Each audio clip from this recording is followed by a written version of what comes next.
참 우리 한국 또 아시아 문화권은 참 좋은 것 같습니다. 우리 새해 복을 한 번 더 구할 수 있으니까 새해 복 많이 받으십시오. 우리 어제 구정인 것을 모퉁이 또 한국 학교에서 떡국을 주셔서 알았어요.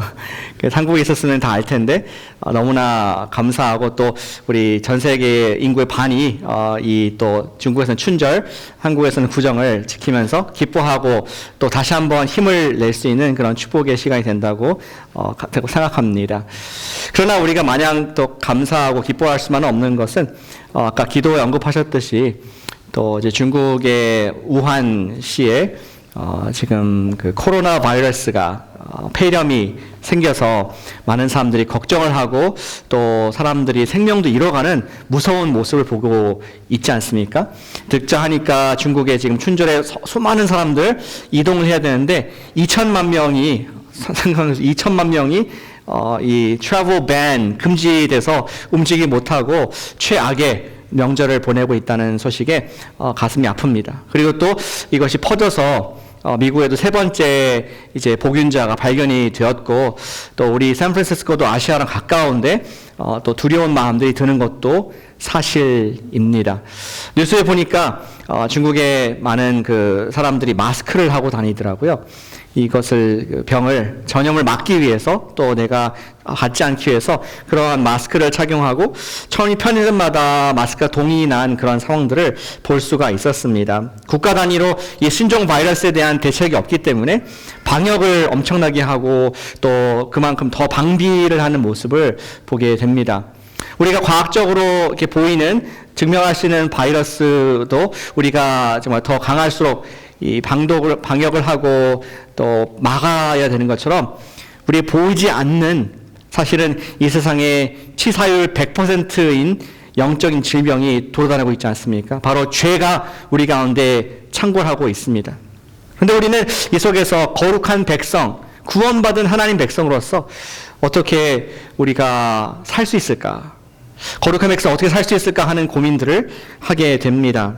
우리도 구원받은 그리스도인들로서 죄로부터 구원받았지만 여전히 죄의 바이러스가 곳곳에 있어서 나도 모르게 영향을 받고 있습니다. 가족들에게 버럭 화를 낼 때가 있죠. 또 상황이 원망스러워서 불평을 하는, 막 입에서 독을 쏟아낼 때도 우리가 있음을 발견을 하게 됩니다. 우리 예수님이 주인이라고 선포하고 살지만 또 예수님이 주인이 아닌 것처럼, 안 계신 것처럼, 내가 주인인 것처럼 그렇게 막 살아되는 그러한 연약한 모습도 우리에게 있음을 보게 됩니다. 우리는 이 세상을 떠나서 어떻게 살 수 있을까요? 저쪽에 차이나타운에 가면은 원숭이상이 있더라고요. 이게 3마리 원숭이가 있어서 귀를 막고 눈을 막고 입을 막은, 나쁜 것은 안 듣고 나쁜 것은 보지도 않고 나쁜 것은 말하지 않는다, 이러한 해석을 하는데, 우리가 만약에 그렇게 살아야지 이 세상의 악한 것으로부터, 죄의 바이러스부터 우리 보호를 받을 수가 있습니까? 그것도 아닌 것 같습니다. 우리는 무서운 영적인 환경에 살면서 영적인 마스크를 낄 때에, 우리가 영적인 무장을 할 때에 이 세상에 영향을 받지 않고 빛의 자녀들로서 그리스도인들로 살 수가 있게 되는 것이죠. 오늘 말씀은 가스펠 프로젝트, 가스펠 라이프의 첫 번째 말씀으로서 우리가 거룩한 삶을 살 수 있는 근거가 무엇인가? 다니엘서의 말씀을 앞으로 한 3주 동안 나누길 원합니다. 거룩한 삶, 세상에 여러 가지 죄악, 세상의 우상, 이런 걸로부터 어떻게 거룩한 삶을 살 수 있을까? 그 동기가 무엇일까? 오늘 다니엘 1장의 말씀을 통해서 함께 좀 더 깊이 보기를 원합니다.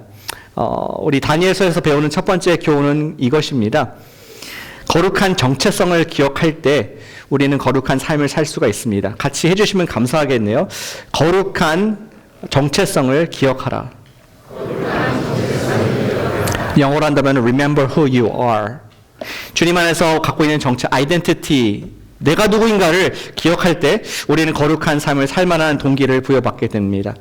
이 이야기는 지금 다니엘 AD 605년 BC, 기원전 605년경에 있었던 일로 추정됩니다. 다니엘이 예루살렘에서 살고 있었고, 그때에 바벨론의 느부갓네살 왕, 엄청난 제국, 힘 있는 제국이 쳐들어와서 예루살렘 성을 포위했습니다. 앞으로 두 번 더 이 성을 노략할 것이지만 첫 번째 노략 605년경에 바벨론의 느부갓네살 왕은 1절에 나와 있는 것처럼 그 왕이 이 성을 함락시키고 거기 있는 젊은이들, 특별히 용모가 빼어나고 건강하고 머리가 좋은 귀족, 왕족 이런 사람들만 쏙 빼가지고 바벨론의 자기의 왕궁으로 데려가서 자기의 종으로 삼은 그러한 슬픈 이스라엘 역사를 보게 되는 것이죠. 이스라엘 소년들이 바벨론에 처음 갔을 때 제 생각에 눈이 휘둥그렸을 것 같습니다. 마치 시골에서 서울로 올라온 도시에 처음 본 청년들과 같이 그들은 이 문화의 홍수, 다양한 가치관들, 수많은 마켓플레이스, 수많은 다양한 사람들의 인종들 모습 보면서 그들은 깜짝 놀라고 이러한 이 다양한 것들을 어떻게 감당할까 하는 그러한 압도당하는 문화의 시간이 같지 않았을까 생각이 됩니다. 그런데 이 바벨론은 한 단계 더 나아가서 그냥 expose, 문화를 보여주는 것 이상으로 문화에 동화되도록 정책을 쓰고 있죠. 그래서 우리 이스라엘 히브리 청년들의 그들의 문화옷을 다 벗겨버립니다. 그들에게 새로운 바벨론의 문화를 익히도록 3년간 교육을 합니다. 그들의 바벨론의 언어를 말을 잘할 수 있도록 교육을 합니다. 심지어 그들의 먹는 것도 다 통제하면서 왕이 주는 음식만 먹어라. 그러한 절제된 통제된 이러한 군주의 그러한 통치를 받게 됩니다. 얼마나 이것이 힘든 시간이었는지 그들의 먹는 것 이상으로 가장 힘든 것은 이름을 바꾸게 한 것이었습니다. 드디어 우리 다니엘서 1장 6절에서 그들의 이름이 무엇인가 우리에게 보여주고 있습니다. 원래 그들의 이름은 다니엘과 하나냐와 미사엘과 아사랴라는 beautiful name, 하나님을 찬양하는 그런 이름들을 갖고 있었습니다. 다니엘은 God is my judge, 하나님께서 나의 의로운 공의십니다. 나의 판사십니다. 그러한 아름다운 이름을 갖고 있었습니다. 또 하나냐의 이름은 God is gracious, 하나님께서는 은혜가 충만하신 그런 분이시다.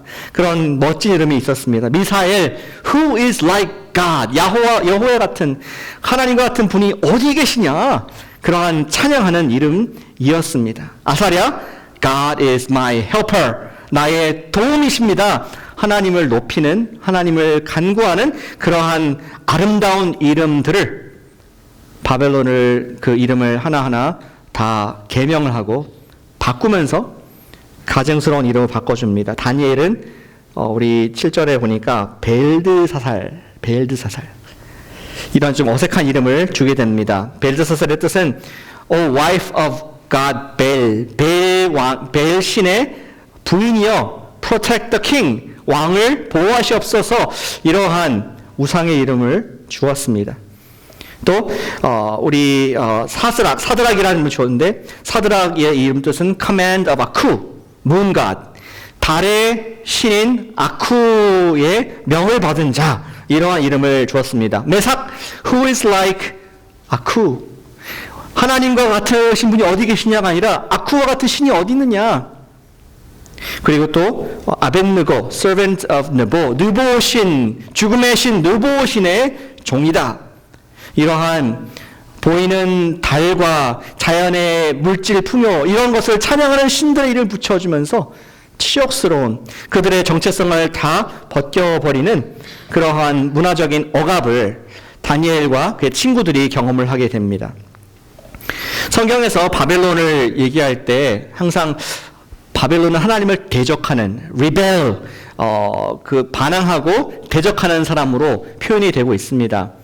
우리 요새 창세기 읽고 계시죠? 매일 성경에 창세기 읽고 있지 않습니까? 거기에 우리 노아의 후손들이 점점 번성하면서 탑을 쌓습니다.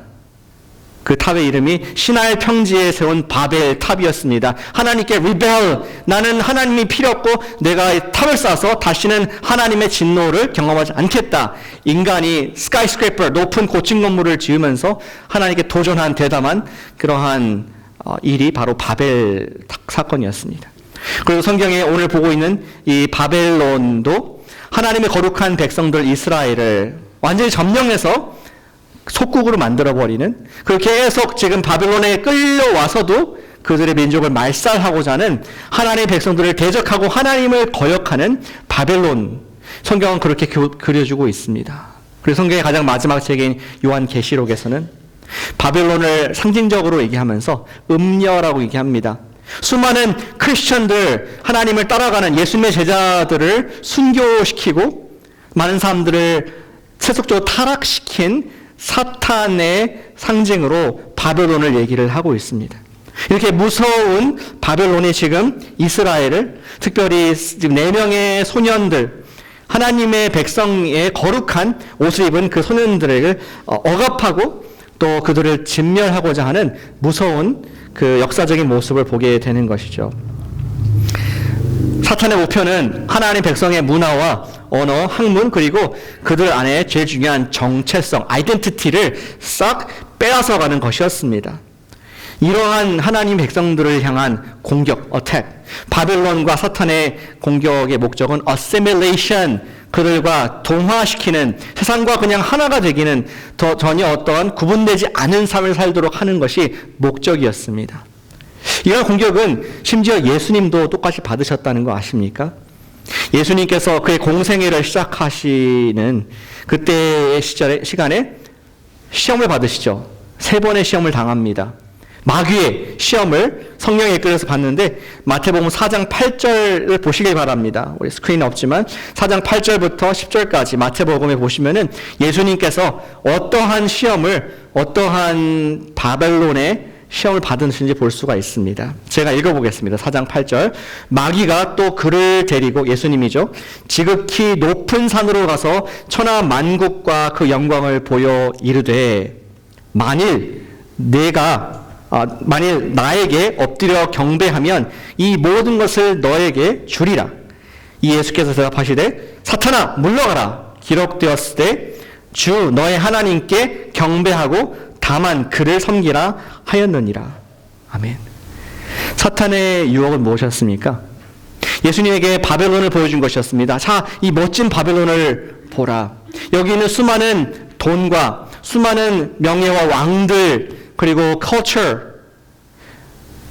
나에게 다 갖고 있는데, 내가 갖고 있는데 내가 너에게 줄 수가 있다.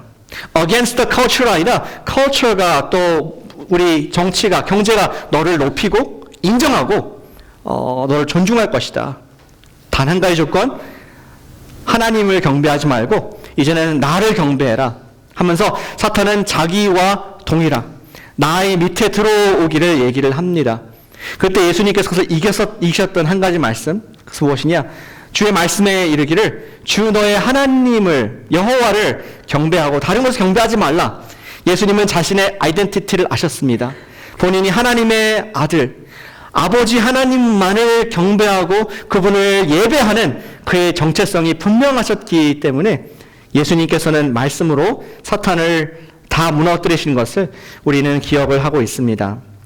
예수님은 자신이 사탄과 동일화될 수 없는 것을 아셨습니다. 예수님께서는 본인이 세상과 구분되심을 분명히 알으셨습니다.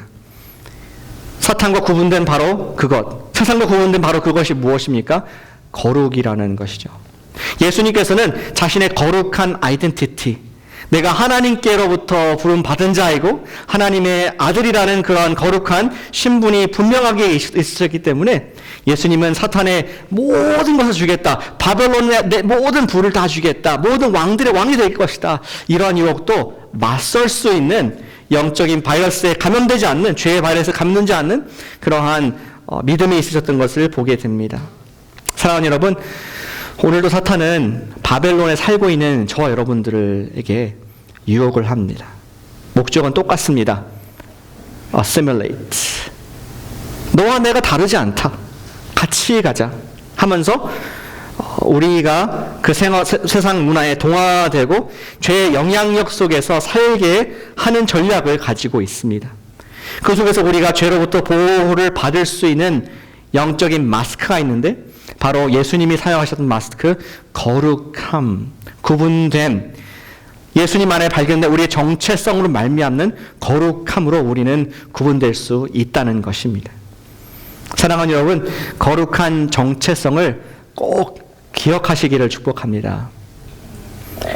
비록 본문에 분명히 드러나고 있지 않지만 저는 그렇게 믿습니다. 다니엘과 세 친구는 예루살렘에서 바벨론으로 끌려갔음에도 불구하고 자신들이 예전부터 들어왔던 하나님 말씀, 우리가 하나님의 선택받은 백성이고 우리는 거룩한 자인 것을 꼭 간직하고 있었습니다. 어떻게 알고 있습니까? 이 책을 기록한 다니엘이 굳이 자기의 히브리 이름을, 유대인 이름을 6절에서 분명하게 기록을 해주고 있습니다. 내 이름의 뜻은 하나님이 나의 판단하시는 판사시다. 내 이름의 뜻은 하나님은 나에게 은혜로우신 분이시다. 내 이름의 뜻은 누가 여호와 같은 분이 계신가? 그러한 자기의 거룩한 정체성, 아이덴티티를 뿌리박고 있었기 때문에 다니엘은, 그의 친구들은 거룩함이라는 열매를 바벨론 우상이 가득한 그곳에서 맺을 수 있었음을 교훈으로 받게 됩니다. 우리는 우리가 누구인지 하는 질문으로부터 시작하여서 우리가 무엇을 하느냐가 결정이 됩니다. 우리의 거룩한 삶을 살 수 있는 동기는 바로 우리가 예수님 안에 뿌리 박은 우리의 신분으로서 나오는 것을 우리가 알게 됩니다. 예수님의 수제자 베드로는 그렇게 기록을 하더라고요. 베드로전서 2장 9절 말씀. 그러나 너희는 택하신 족속이요 왕같은 제사장들이요 거룩한 나라요 그의 소유된 백성이니 이는 너희를 어두운 데서 불러내어 그의 기이한 빛에 들어가게 하신 이의 아름다운 덕을 선포하게 하려 하심이라. 너희의 아이덴티티는 거룩한 백성이다. 어둠 가운데 불러낸, call out, 불러낸, 하나님께서 선택하시고 handpick하신 그런 분들로서 어두운 곳에 예수 그리스도의 덕을, 그분의 glorious glory, 그분의 아름다운 덕을 선전하는 역할을 하게 하셨다. 그러한 아이덴티티를 꼭 붙잡으십시오라고 하는 말이 사도 베드로의 우리를 향한 말씀입니다.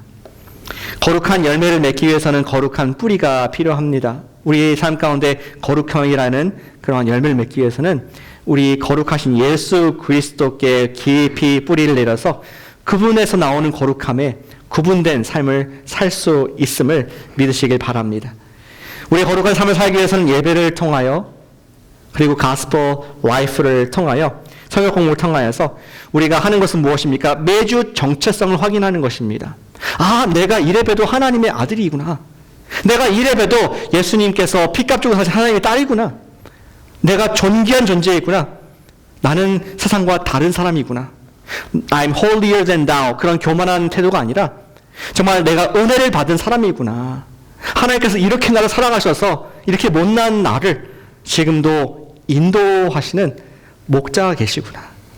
그러한 영적 아이덴티티를 리마인드 하는 것이 예배의 시간이고 우리의 성경 공부인 줄로 믿습니다. 이러한 거룩한 정체성을 우리가 기억할 때 우리는 좀 많이 다른 삶을 이 영적 바벨론 2020년도 미국에 살 수가 있습니다. 저는 이러한 거룩함을 기억하라는 메시지가 단순히 우리뿐만 아니라 우리 자녀에게도 해당된다고 생각합니다. 오늘 거룩한 소년들의 얘기입니다. boys, holy boys인데 우리는 자녀들에게 거룩한 정체성을 또한 심어줄 수 있어야 하겠습니다. 아시다시피 가끔씩 거리에 나가서 예수님 얘기를 합니다. 근데 지난번에 1월 초에 어떤 청년을 만났습니다. 그의 이름이 에런이더라고요. 아론. 그리고 저한테 얘기를 자기는 주라고 얘기합니다. 보통 자기의 신분을 주라고 밝히는 사람들은 한 가지 이유가 있습니다. 그것은 이제 더 이상 얘기하지 말라. 나는 예수님 관심 없고 저리 가라. 이러한 표현입니다. 근데 저는 왠지 모르게 그런 분 너무 사랑스럽습니다. 왜냐하면 주님께서 구약에서 내내 유대인을 얘기하시고 지금도 유대인 다니엘을 읽었기 때문에 이분들을 향한 특별한 계획이 있음을 알고 믿기에 그냥 지나칠 수가 없습니다. 사랑하기 때문에. 그 불쌍하게 여기기 때문에. 당신이 아론이냐? 당신의 이름의 뜻을 아느냐? 아론은 이스라엘 주, 네가 주라 그러는데 모든 주들의 첫 번째 제사장이었다. 하나님과 사람을 연결하는 아주 특별한 제사장 집안이 너의 집안인 것 같다 하면서 얘기를 하니까 처음 들었다고 눈이 동그래져서 입이 막 이렇게 미소를 띠는 것을 기억을 합니다. 그래서 하나님의 사랑을 더 얘기를 하고 있다가 또 바로 또 기차가 와서 가야 했습니다. 기차 갖고 데리고 가야 사람들을. 근데 든 생각은 저분이 정말 청년 20대 초반 같은데 아론이라는 그러한 이름, 거룩한 이름, 언젠가 부모가 지어줬을 하나님의 사람 아론처럼 되라고 했던 그 이름이 있는데 전혀 영적인 뿌리가 없이 껍데기만 이름만 있는 그러한 허무한 가슴 아픈 현실을 보게 되었습니다. 그러면서 확장이 되죠. 우리 자녀들 가운데도 존이 있습니다. 우리 자녀들 가운데도 매튜가 있고 앤드루가 있고 다윗이 있고 폴이 있습니다. 그들도 언젠가 그 청년과 같이 어느 지역의 대학생으로 어느 지역에 또 일하러 사회인이 될 텐데 과연 그들에게도 거룩함의 아이덴티티가 있게 될 것인가? 그러한 진심 어린 고민과 이 마음의 기도가 되기 시작을 했습니다. 정말 귀한 이름, 우리가 영적 부모로서 아이들에게 유산을 예수님 안에 뿌리를 깊이 내리라고 폴이라는 이름을 지어줬는데, 피러라는 이름을 지어줬는데, 혹시 그 자녀들도 또 에스더라는 이름, 롯이라는 이름 지어줬는데 그 자녀도 껍데기만 있고 뿌리가 없는 그런 신앙에 빠지지 않을까 생각을 해보게 됩니다.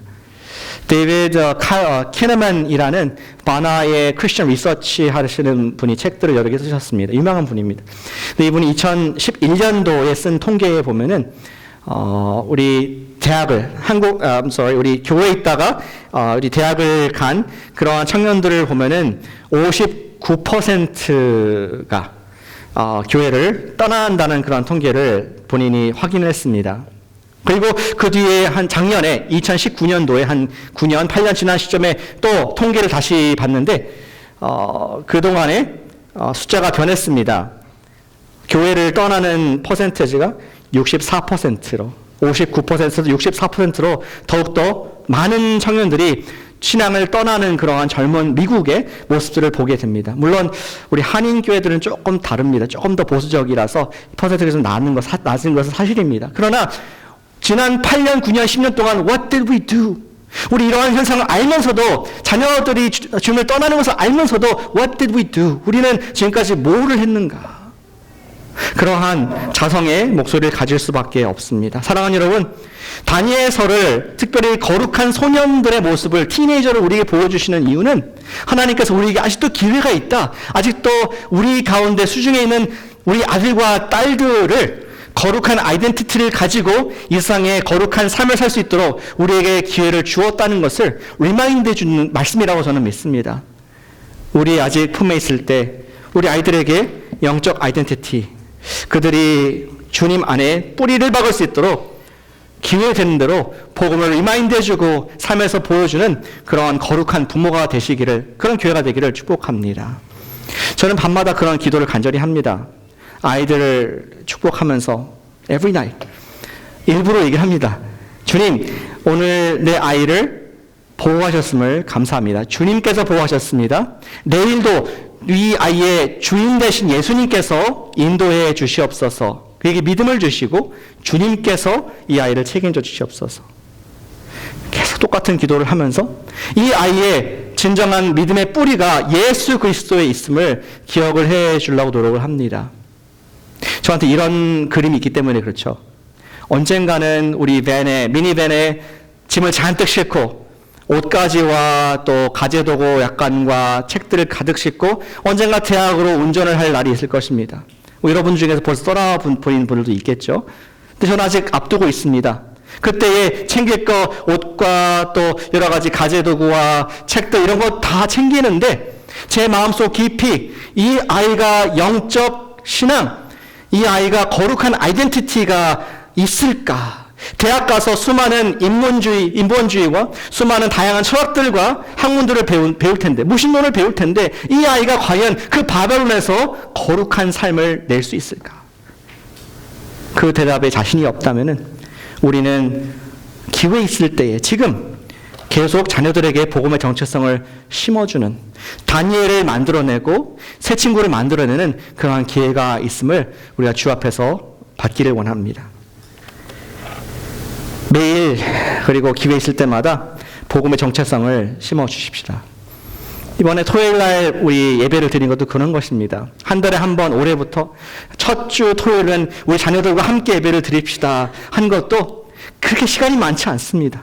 우리 자녀들을 평생 데리고 있을 것 같지만 금방 그 시간이 떠나갑니다.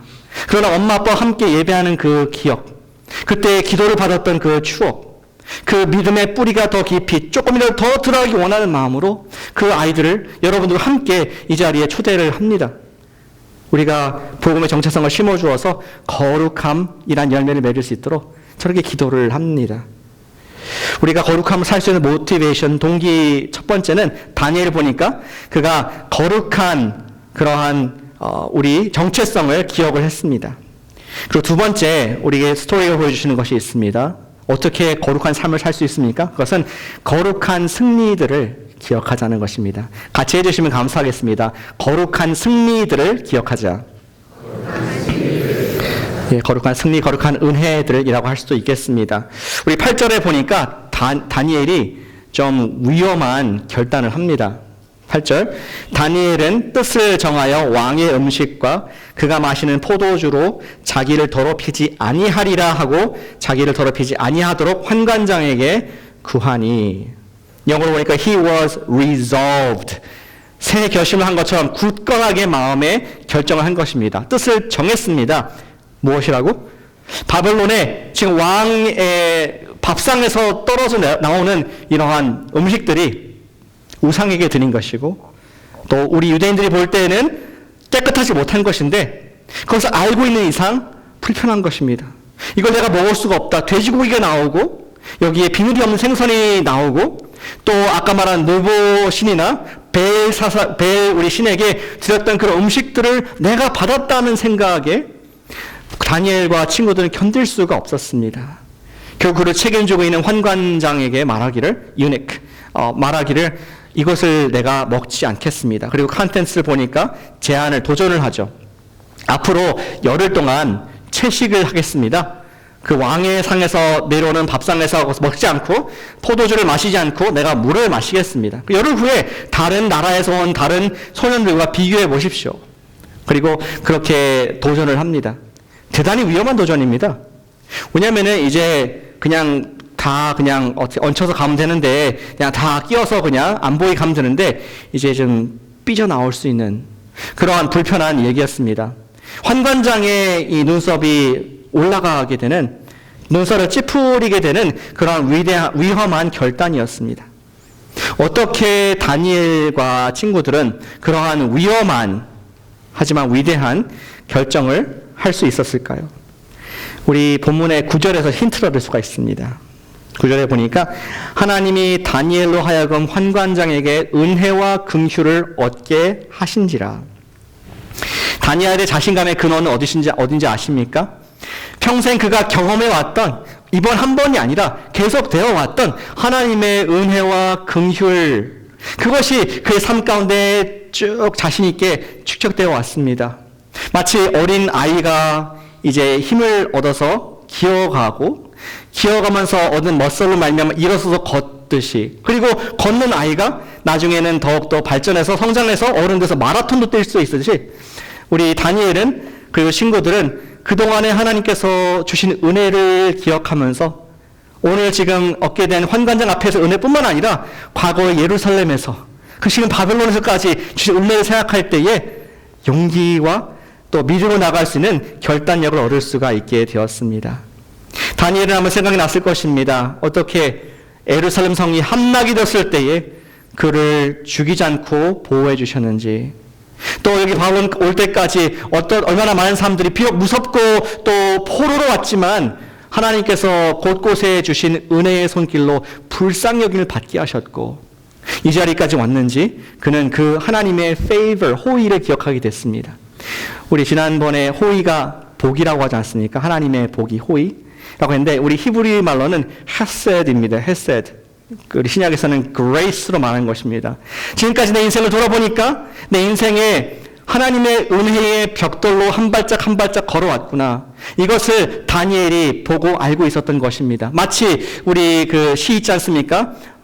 모래 위의 발자국이라는 시 같이 난 내가 열심히 걸어왔고 힘든 역경을 이겨왔고 내가 우연히 온 것 같지만 뒤를 돌아보니까 예수님께서 나를 번쩍 안아서 그분께서 걸어오신 발자국만 있는 것이지 내가 한 것이 아니었구나 깨닫는 시인과 같이 다니엘은 그의 모든 삶, 비록 나를 빼앗기고 지금 이름도 빼앗기는 시점되었지만 하나님께서 나를 사랑하셨구나, 인도하셨구나, 그분의 자비와 긍휼을 기억하자 그는 믿음으로 거룩함에 도전을 할 수 있는 힘을 얻게 됐습니다. 특별히 그리스도인들은 우리가 그런 하나님의 가장 큰 은혜를 받지 않았습니까? 우리를 보호받고 재정적인 어려움, 건강의 위협, 또 우리 피할 길을 내서 감당케 하시는 그런 은혜도 있었지만 그럼 언젠가 우리가 예수님을 나의 구세주와 주님으로 믿을 수 있는 그런 믿음의 선물을 주셔서 내가 영원한 하나님 나라에 살 수 있는 확신 속에서 오늘도 두려워하지 않고 살 수 있는 그런 은혜를 우리가 기억할 때 무서울 것이 없습니다. 우리는 거룩함에 도전을 하게 됩니다. 바로 그것이 우리 다니엘과 친구들의 모습이었습니다. 에베네셀은 하나님을 믿고 그들은 자신의 삶을 거룩함에 다 드린 그러한 모습을 우리 보게 되는 것입니다. 사랑하는 여러분, 해가 갈수록 2020년도가 되고 2021년도가 될수록 세상은 더 세상스러워집니다. 우리가 살고 있는 이 세상이 어느 때보다 강한 바벨론의 역사가 많은 것을 보게 됩니다. 미국에서 특별히 스트리트 코너, 우리 코너스톤 교회 얘기지 않습니까? 성경을 가르치고 예수님 밖에는 구원의 길이 없다라고 얘기하는 교회들이 위험할 수 있는 상황, 그런 시대에 살고 있습니다. 그리고 또 그러한 교회 다니는 성도님들도 여러분들이 예수님만이 절대 나의 주님이시고 그분만이 나의 길이시고 구원이십니다 라고 얘기하는 것이 대단한 배척을 받는 시대에 살고 있습니다. 그런 가운데 우리 교회가 거룩한 성도를 이루며 나아갈 수 있는 것은 주께서 지금까지 에베네셀 이끄셨고 은혜를 주셨다는 그러한 간증과 고백이기 때문에 우리는 계속 거룩함으로 도전으로 나아갈 수 있다는 것이죠. 저는 매해 예수님을 주님으로 고백하는 분들이 있음에 주님을 찬양합니다. 예수님 믿고 침례받는 분들이 있습니다.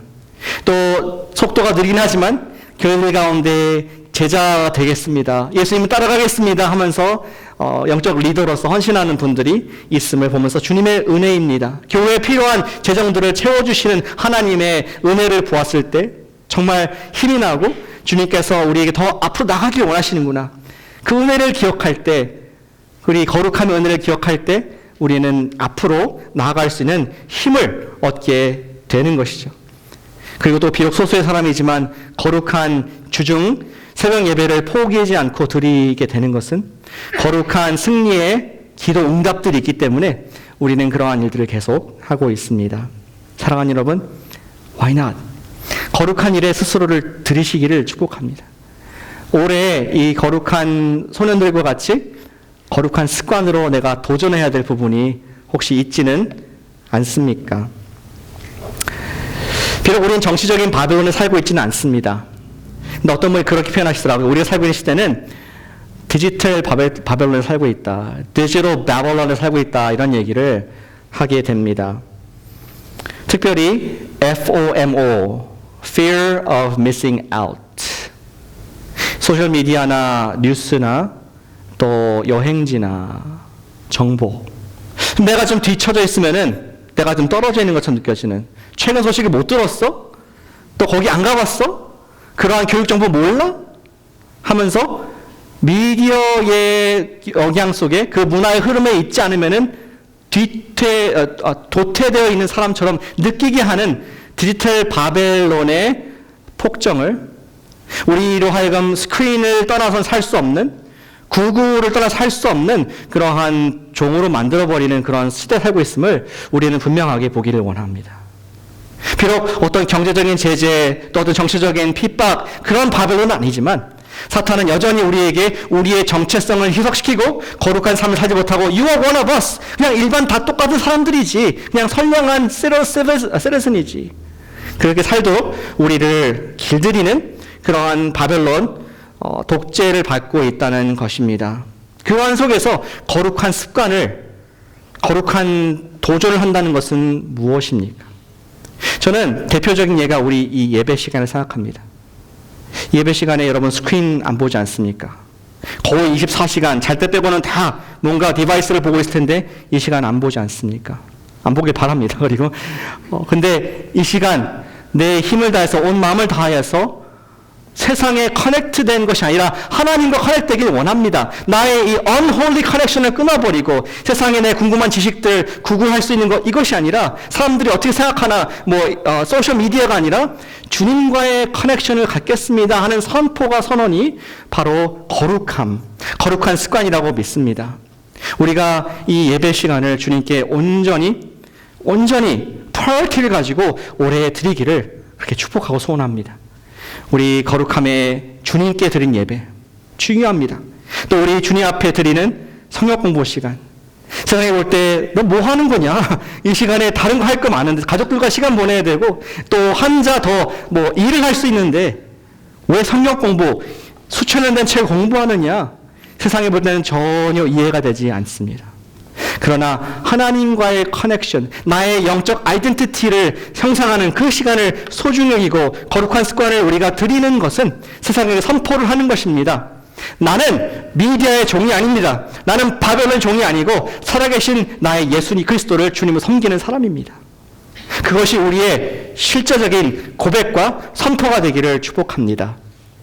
우리의 직장에서, 우리의 가정에서, 우리의 셀에서 나누는 하나님의 말씀의 시간들이 세상이 이해하지 못하는 그러한 거룩한 시간들이 됩니다. 제가 어제 이 설교 제목을 어떤 분과 나눴습니다. 거룩한 소년단 하니까 또 다른 소년단이 생각난다는 거예요. 이분이 소년단, 거룩한 소년단 말고 또 다른 소년단이 생각난다는 것입니다. 기억나십니까, 여러분들은? 전 생각이 안 나는데, BTS가 생각난다는 거예요. 방탄소년단이 생각난다는 겁니다. 그래서 방탄소년단도 유명하구나. 그거 생각하고 정한 제목은 아닌데 그러면 저는 좀 길을 바꿔봤습니다. 우리는 GTS다. GTS. 가드리 타이타니엄 소년단이다. 우리 거룩한 무장을 하고 이 세상에 거룩한 반란을 하는 그러한 GTS다. GTS가 되시길 축복합니다. 제 딸이 그 얘기 하지 말라고 하더라고요. GTS 너무너무 아닌 것 같아. 이제 늙어서 아재 개그 할 수준이 된 것 같습니다.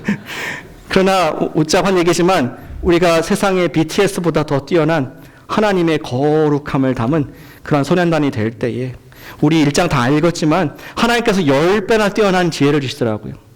인정을 받게 하시더라고요. 우리는 세상 경쟁에서 이기는 사람들이 아닙니다. 우리는 세상을 초월한 사람들을 믿습니다.